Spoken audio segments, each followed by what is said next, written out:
নমস্কার দর্শক বন্ধু, আমি জ্যোতিষ সম্রাট শ্রী শক্তি সকলকে প্রণাম জানিয়ে আজকে আমি 2026 সাল কর্কট রাশির কীরকম যেতে পারে সেই নিয়ে আমি সংক্ষিপ্ত বিষয়ে আলোচনা করব।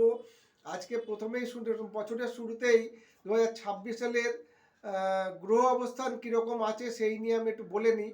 প্রথমেই হচ্ছে আপনার কর্কট রাশির ক্ষেত্রে রাশির দ্বাদশে রয়েছে বৃহস্পতি, বক্রী হয়ে অবস্থান করছে। আপনার নবমপতি ভাগ্যপতি দ্বাদশে রয়েছে এবং আপনার ক্ষেত্রে দ্বিতীয় স্থানে অশুভ কেতু, আবার ষষ্ঠ স্থানে বুধ, মঙ্গল, রবি এবং শুক্র গ্রহ অবস্থান করছে। অষ্টম স্থানে রাহুর অবস্থান এবং নবম স্থানে আপনার শনি গ্রহের অবস্থান করছে।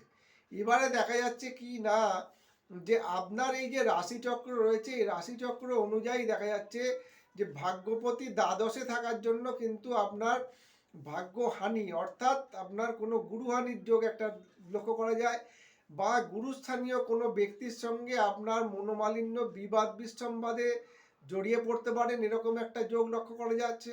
আবার দেখা যাচ্ছে যে আপনার যেহেতু দ্বিতীয় স্থানে কেতু রয়েছে, কুটুম্ব বিরোধ বা কুটুম্বদের সঙ্গে আত্মীয় কুটুম্বর সঙ্গে আপনার একটা মনোমালিন্য হওয়ার প্রকোপ রয়েছে।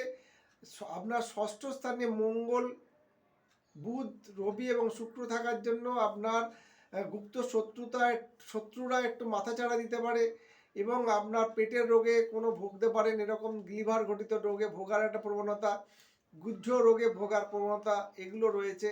এবং আপনার ক্ষেত্রে যেহেতু সপ্তমপতি নবম স্থানে বসে আছে, যারা ব্যবসার সঙ্গে যুক্ত, যদি শনি গ্রহ নবমে বসে আছে সপ্তমপতি হয়ে, কিন্তু শনি যেহেতু একটু ধীরে ফল দেয়, ডিলে হয়, সেহেতু কিন্তু একটু ধীরে হলেও কিন্তু আপনার আর্থিক উন্নতির যোগ কিন্তু ভালোই আছে। কিন্তু ভালোভাবে দেখে শুনে কোনো ইনভেস্টমেন্ট করবেন।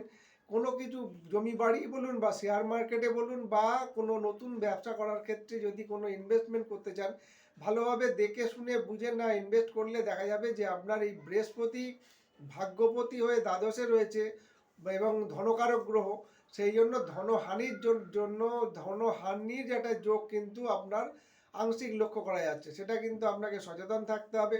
আর আপনাকে সবসময় খেয়াল রাখতে হবে যে যেহেতু নবম স্থানে শনি বসে আছে, আপনার এই ভাগ্যস্থানে কোনো বয়স্ক লোকের দ্বারাই কিন্তু আপনার উন্নতি হবে। এই বছরটায় কিন্তু আপনি সচেতন থাকবেন।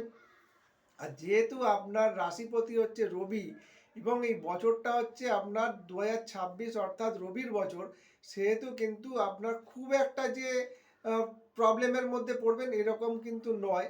তবু আপনার যে জন্মকালীন গ্রহ অবস্থান আছে, রাশি চার্ট আছে, জন্মচক্র কুষ্ঠি বা ঠিকুজি আছে, তাতে দেখতে হবে যে আপনার বিংশোত্তরীয় দশা অন্তর্দশা আপনার অনুকূলে না প্রতিকূলে, সেগুলো দেখে এবং রাশি চার্টের গ্রহ অবস্থানের যে একটা ফল আছে, সংক্ষিপ্ত ফল আপনাদের 2026 সাল যেটা বলা হচ্ছে, এটা এই গ্রহগুলোর অবস্থান অনুযায়ী আমরা বিচার করে থাকি।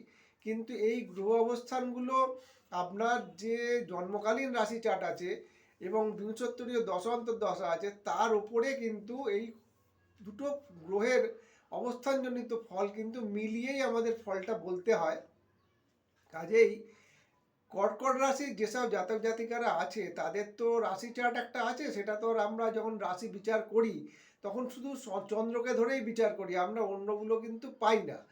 সেই জন্য পুরো পুঙ্খানুপুঙ্খ যদি বিচার করতে চান তাহলে আপনি আমার সঙ্গে যোগাযোগ করতে পারেন।